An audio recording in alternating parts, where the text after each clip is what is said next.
अथ ब्रह्मा जी का भगवत धाम दर्शन और भगवान के द्वारा उन्हें चतुश्लोकी भागवत का उपदेश। श्री सुखदेव जी ने कहा, परीक्षित, जैसे स्वप्न में देखे जाने वाले पदार्थों के साथ उसे देखने वाले का कोई संबंध नहीं होता, वैसे ही देह आदि से अतीत अनुभव स्वरूप आत्मा का माया के बिना दृश्य पदार्थों के साथ कोई संबंध नहीं हो सकता। विविध रूप वाली माया के कारण वह विविध रूप वाला प्रतीत होता है और जब उसके गुणों में रम जाता है तब यह मैं हूँ, यह मेरा है, इस प्रकार मानने लगता है। किंतु जब यह गुणों को शुद्ध करने वाले काल और मोह उत्पन्न करने वाली माया इन दोनों से परे अपने अनंत स्वरूप में मोह रहित होकर रमन करने लगता है, आत्माराम हो जाता है, तब यह मैं मेरा का भाव छोड़कर पूर्ण उदासीन गुणातीत हो जाता है। ब्रह्मा जी की निष्कपट तपस्या से प्रसन्न होकर भगवान ने उन्हें अपने रूप का दर्शन कराया और आत्म तत्व के ज्ञान के लिए उन्हें परम सत्य परमार्थ वस्तु का उपदेश किया। वही बात मैं तुम्हें सुनाता हूँ। तीनों लोकों के परम गुरु आदि देव ब्रह्मा जी अपने जन्म स्थान कमल पर बैठकर सृष्टि करने की इच्छा से विचार करने लगे, परंतु जिस ज्ञान दृष्टि से सृष्टि का निर्माण हो सकता था और जो सृष्टि व्यापार के लिए वांछनीय है, वह दृष्टि उन्हें प्राप्त नहीं हुई। एक दिन वे यही चिंता कर रहे थे कि प्रलय के समुद्र में उन्होंने व्यंजनों के 16वें एवं 21वें अक्षर त तथा प को तप तप तप करो इस प्रकार 2 बार सुना। परीक्षित, महात्मा लोग इस तप को ही त्यागियों का धन मानते हैं।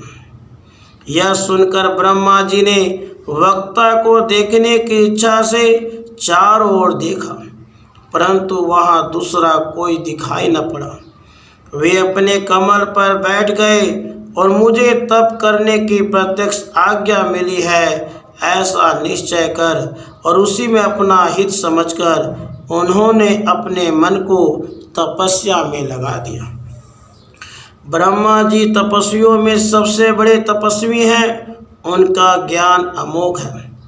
उन्होंने उस समय 1000 दिव्य वर्ष पर्यंत एकाग्र चित्त से अपने प्राण, मन, कर्मेंद्रिय और ज्ञान इंद्रियों को वश में करके ऐसी तपस्या की जिससे वे समस्त लोगों को प्रकाशित करने में समर्थ हो सके। उनकी तपस्या से प्रसन्न होकर भगवान ने उन्हें अपना वह लोक दिखाया जो सबसे श्रेष्ठ है और जिसमें परे कोई दूसरा लोक नहीं है। उस लोक में किसी प्रकार के क्लेश, मोह और भय नहीं है। जिन्हें कभी एक बार भी उसके दर्शन का सौभाग्य प्राप्त हुआ है, वे देवता बार बार उसकी स्तुति करते हैं। वहाँ रजोगुण, तमोगुण और इनसे मिला हुआ सत्व गुण भी नहीं है। वहाँ न काल की दाल गलती है, न माया ही कदम रख सकती है। फिर माया के बाल बच्चे तो जा ही कैसे सकते हैं। वहाँ भगवान के वे पार्षद निवास करते हैं जिनका पूजन देवता और दैत्य दोनों ही करते हैं। उनका उज्ज्वल आभा से युक्त श्याम शरीर, शतदल कमल के समान कोमल नेत्र और पीले रंग के वस्त्र से शोभायमान है। अंग अंग से राशि राशि सौंदर्य बिखरता रहता है। वे कोमलता की मूर्ति है। सभी के 4 भुजाएं हैं। वे स्वयं तो अत्यंत तेजस्वी है ही, मणि जटित सुवर्ण के प्रभा में आभूषण भी धारण किए रहते हैं। उनकी छवि मूंगे वैदुर्य मणि और कमल के उज्ज्वल तंतु के समान है। उनके कानों में कुंडल, मस्तक में मुकुट और कंठ में मालाएं शोभायमान हैं। जिस प्रकार आकाश बिजली सहित बादलों से शोभायमान होता है, वैसे ही वह लोग मनोहर कामनियों की कांति से युक्त महात्माओं के दिव्य तेजोमय विमानों से स्थान स्थान पर सुशोभित होता रहता है। ब्रह्मा जी ने देखा कि उस दिव्य लोक में समस्त भक्तों के रक्षक लक्ष्मीपति, यज्ञपति एवं विश्वपति भगवान विराजमान है। सुनंद, नंद, परबल और अहन आदि मुख्य मुख्य पार्षदगण उन प्रभु की सेवा कर रहे हैं। उनका मुख कमल प्रसाद मधुर मुस्कान से युक्त है। आँखों में लाल लाल डोरियां हैं, बड़ी मोहक और मधुर चितवन है। ऐसा जान पड़ता है कि अभी अभी अपने प्रेमी भक्त को अपना सर्वस्व देंगे। सिर पर मुकुट, कानों में कुंडल और कंधे पर पीतांबर जगमगा रहा है। वक्ष स्थल पर एक सुनहरी रेखा के रूप में श्री लक्ष्मी जी विराजमान है और सुंदर 4 भुजाएं हैं।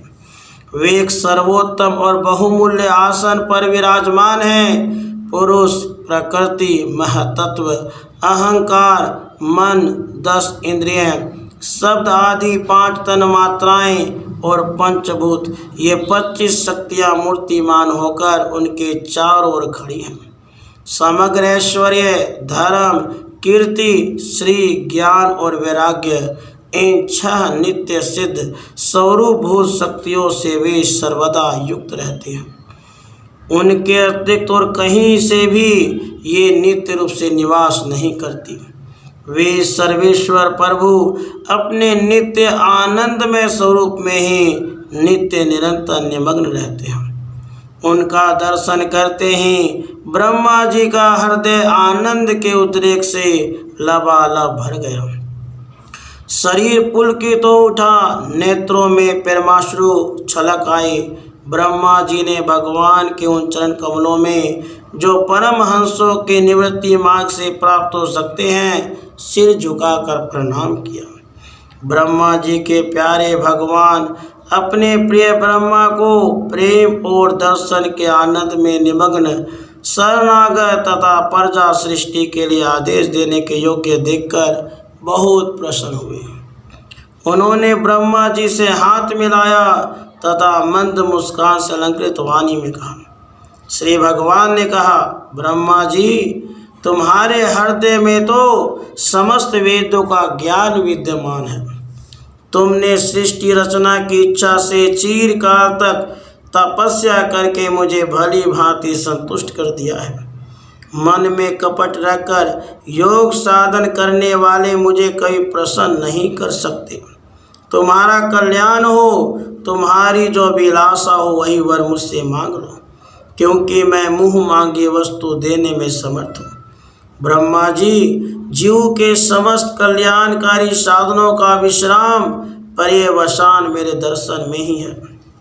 तुमने मुझे देखे बिना ही उस सूने जल में मेरी वाणी सुनकर घोर तपस्या की है। इसी से मेरी इच्छा से तुम्हें मेरे लोक का दर्शन हुआ है। तुम उस समय सृष्टि रचना का कर्म करने में किम कर्तव्य विमूढ़ हो रहे थे।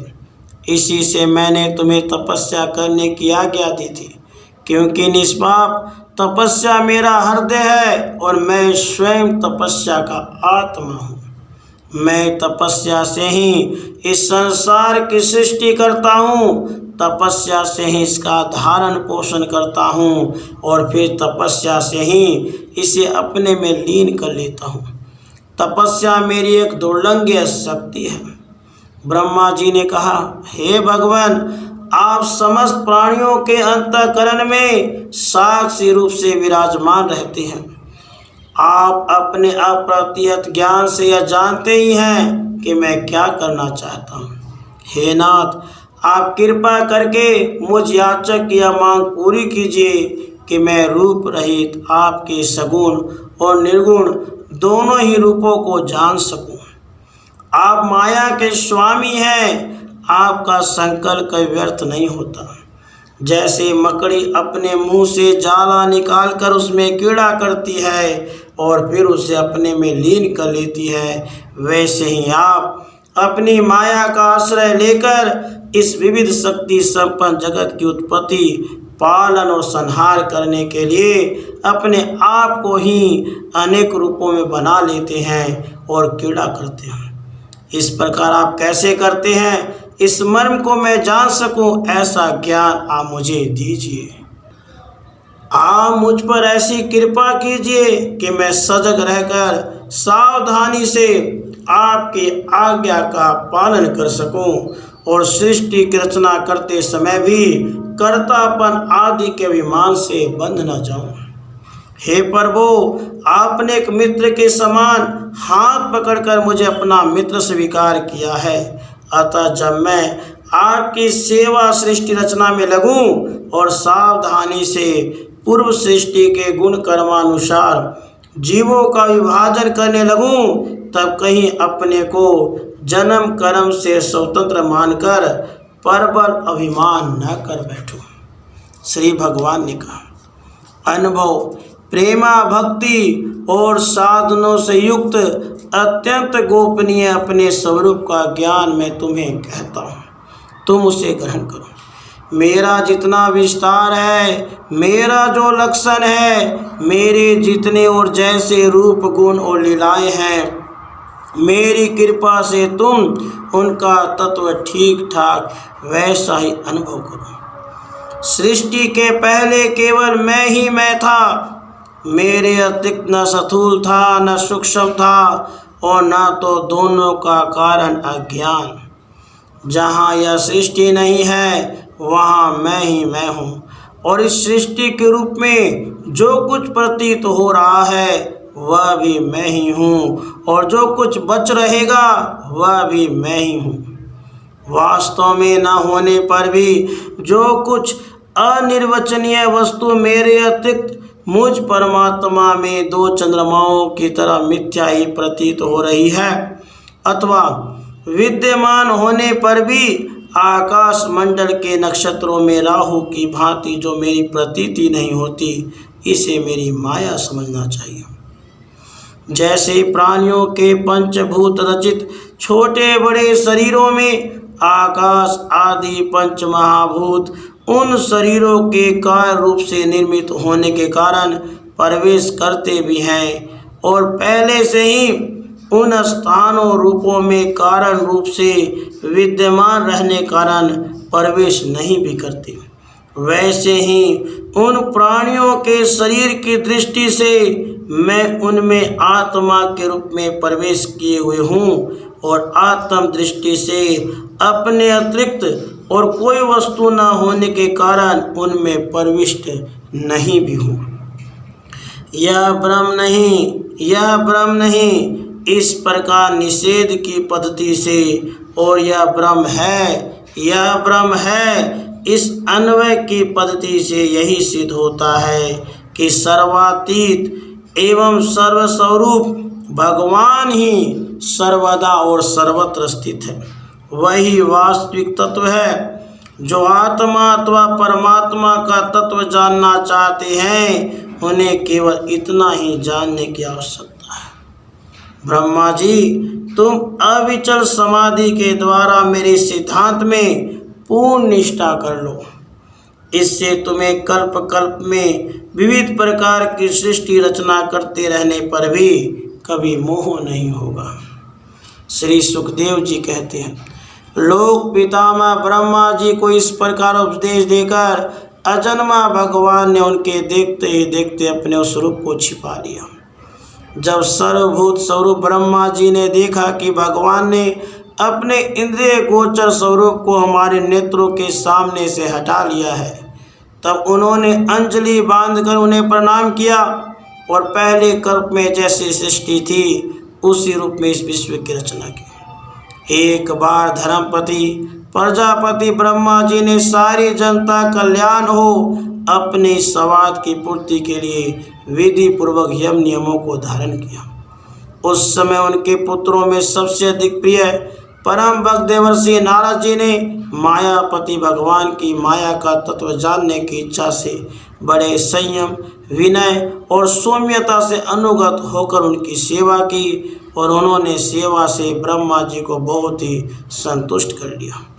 परीक्षित, जब देवर्षि नारद ने देखा कि मेरे लोक पितामह पिताजी मुझ पर प्रसन्न हैं, तब उन्होंने उनसे यही प्रश्न किया जो तुम मुझसे कर रहे हो। उनके प्रश्न से ब्रह्मा जी और भी प्रसन्न हुए। फिर उन्होंने यह 10 लक्षण वाला भागवत पुराण अपने पुत्र नारद को सुनाया, जिसका स्वयं भगवान ने उन्हें उपदेश किया था। परीक्षित, जिस समय मेरे परम तेजस्वी पिता सरस्वती के तट पर बैठकर परमात्मा के ध्यान में मग्न थे, उस समय देवर्षि नारद जी ने वही भागवत उन्हें सुनाया। तुमने मुझसे जो यह प्रश्न किया है कि विराट पुरुष से इस जगत की उत्पत्ति कैसे हुई, तथा दूसरे भी जो बहुत से प्रश्न किए हैं, उन सब का उत्तर मैं इस भागवत पुराण के रूप में प्रदान करता हूँ। राधे कृष्ण, राधे कृष्ण। अर्थ, माया से पार होने के उपाय तथा ब्रह्म और कर्म योग का निरूपण। राजा निमि ने पूछा, भगवान सर्वशक्तिमान परम कारण विष्णु भगवान की माया बड़े बड़े मायावियों को भी मोहित कर देती है, उसे कोई पहचान नहीं पाता।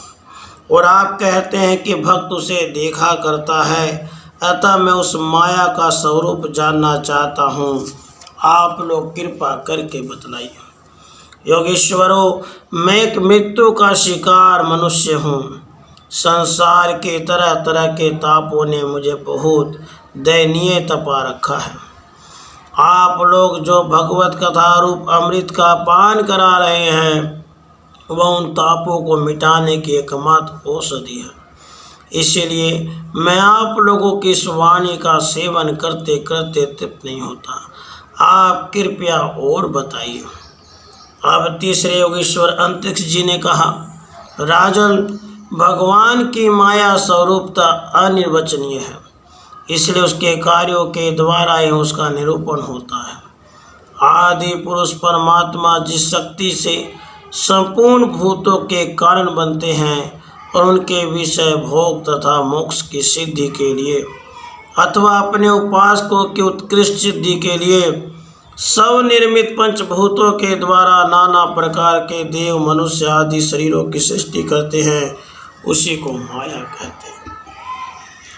इस प्रकार पंच महाभूतों के द्वारा बने हुए प्राणी शरीरों में उन्होंने अंतर्यामी रूप से प्रवेश किया और अपने को ही पहले एक मन के रूप में और इसके बाद 5 ज्ञानेंद्रियां, 5 कर्मेंद्रियां, इन 10 रूपों में विभक्त कर दिया।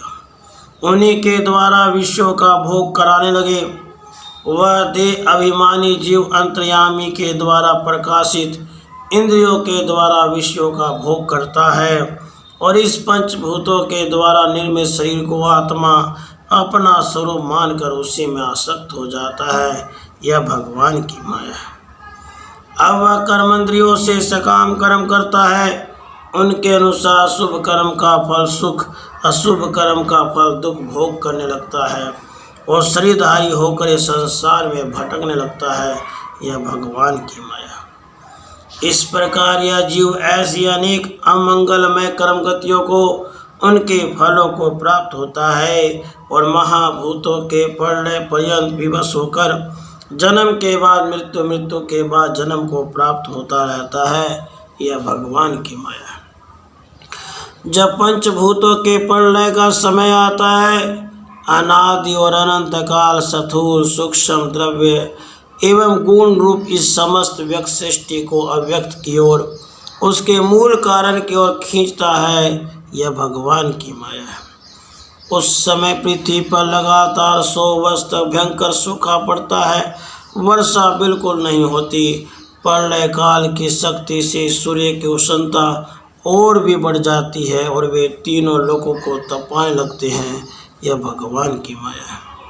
उस समय शेषनाग संकर्षण के मुंह से आग की प्रचंड लपटें निकलती है। वायु की प्रेरणा से वे लपटे पाताल लोक से जलाना आरंभ करती हैं और भी ऊंची ऊंची होकर चारों ओर फैल जाती है। यह भगवान की माया है। इसके बाद प्रलयकालीन सावर्तक मेघगण हाथी की सूंड के समान मोटी मोटी धाराओं से 100 वर्षों तक बरसता रहता है। इससे यह विराट ब्रह्मांड जल में डूब जाता है। यह भगवान की माया है। उस समय जैसे बिना ईंधन के आग बुझ जाती है, वैसे ही विराट पुरुष ब्रह्मा अपने ब्रह्मांड शरीर को छोड़कर सूक्ष्म स्वरूप अव्यक्त में लीन हो जाते हैं। यह भगवान की माया है। वायु पृथ्वी की गंध सी खींच लेती है, जिससे वह जल के रूप में हो जाती है। जब वही वायु जल के रस को खींच लेती है, तब वह जल अपना कारण अग्नि बन जाता है। यह भगवान की माया है। जब अंधकार अग्नि का रूप छीन लेता है, तब अग्नि वायु में लीन हो जाती है। और जब अवकाश रूप आकाश वायु की स्पर्श शक्ति छीन लेता है, तब आकाश में लीन हो जाता है। यह भगवान की माया है। राजन, उसके बाद काल रूप ईश्वर आकाश के शब्द गुण को हरण कर लेता है, जिससे वह तामस अहंकार में लीन हो जाता है। इंद्रियां और बुद्धि राजस अहंकार में लीन होती है। मन सात्विक अहंकार से उत्पन्न देवताओं के साथ सात्विक अहंकार में प्रवेश करता है। अपने 3 प्रकार के कार्यों के साथ अहंकार महतत्व में लीन हो जाता है। महतत्व प्रकृति में और प्रकृति ब्रह्म में लीन होती है। फिर इसी के उल्टे क्रम से सृष्टि होती है। यह भगवान की माया है। यह सृष्टि अस्तित्व और संहार करने वाली त्रिगुणमयी माया है। इसका हमने आपसे वर्णन किया। अब आप और क्या सुनना चाहते हो? राजा निमि ने पूछा, महर्षि जी, इस भगवान की माया को पार करना उन लोगों के लिए तो बहुत ही कठिन है जो अपने मन को वश में नहीं कर पाए हैं। अब आप कृपा करके यह बताइए कि जो लोग शरीर आदि में आत्म बुद्धि रखते हैं तथा जिनकी समझ मोटी है, वे भी अनायास ही इसे कैसे पार कर सकते हैं। अब चौथे योगेश्वर प्रभु जी बोले, राजन, स्त्री पुरुष संबंध आदि बंधनों में बंधे हुए संसारी मनुष्य सुख की प्राप्ति और दुख की निवृत्ति के लिए बड़े बड़े कर्म करते रहते हैं। जो पुरुष माया के पार जाना चाहता है, उसको विचार करना चाहिए कि उनके कर्मों का फल किस प्रकार विपरीत हो जाता है। वे सुख के बदले दुख पाते हैं और दुख के निवृत्ति के स्थान पर दिनों दिन दुख बढ़ता ही जाता है। एक धन को ही ले लो, इससे दिन पर दिन दुख बढ़ता ही है। इसको पार पाना कठिन है। और यदि किसी प्रकार मिल भी जाए तो आत्मा के लिए तो यह मृत्यु स्वरूप ही है। जो इसकी उलझनों में रह जाता है, वो अपने आप को भूल जाता है। इसी प्रकार घर, पुत्र, स्वजन संबंधी, पशुधन आदि भी अनित्य और नाशवान है। यदि कोई ने जुटा भी ले तो इससे क्या सुख शांति मिल सकती है। इसी प्रकार जो मनुष्य माया से पार हो जाना चाहता है, उसे यह भी समझ लेनी चाहिए कि मरने के बाद प्राप्त होने वाले लोक और लोक भी ऐसे ही नाशवान है। क्योंकि इस लोक की वस्तुओं के समान वे भी कुछ सीमित कर्मों के सीमित फल सब मात्र है। वहाँ भी पृथ्वी के छोटे छोटे राजाओं के समान बराबर वालों से होड़ अथवा लाग डांट रहती है। अधिक ऐश्वर्य और सुख वालों के प्रति छिद्रान्वेषण तथा ईर्ष्या द्वेष का भाव रहता है। कम सुख और ऐश्वर्य वालों के प्रति घृणा रहती है। एवं कर्मों का फल पूरा हो जाने पर वहाँ से पतन तो हो ही जाता है। उसका नाश निश्चित है। नाश का भय वहाँ भी नहीं छूट पाता। इसलिए जो परम कल्याण का जिज्ञासु, उसे गुरुदेव की शरण लेनी चाहिए। गुरुदेव ऐसे हों जो शब्द ब्रह्म वेदों के पारदर्शी विद्वान हों, जिससे वे ठीक ठीक समझा सके। साथ ही परब्रह्म में परिनिष्ठित तत्वज्ञानी भी हों, ताकि अपने अनुभव के द्वारा प्राप्त हुई रहस्य की बातों को बता सकें। उनका चित्त शांत हो, व्यवहार के पंच में विशेष प्रवृत्ति न हो।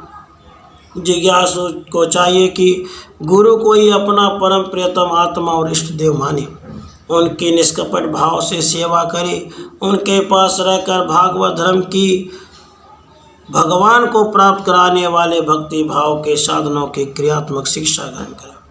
इन्हीं साधनों से सर्वात्मा एवं भक्त को अपने आत्मा का दान करने वाले भगवान प्रसन्न होते हैं।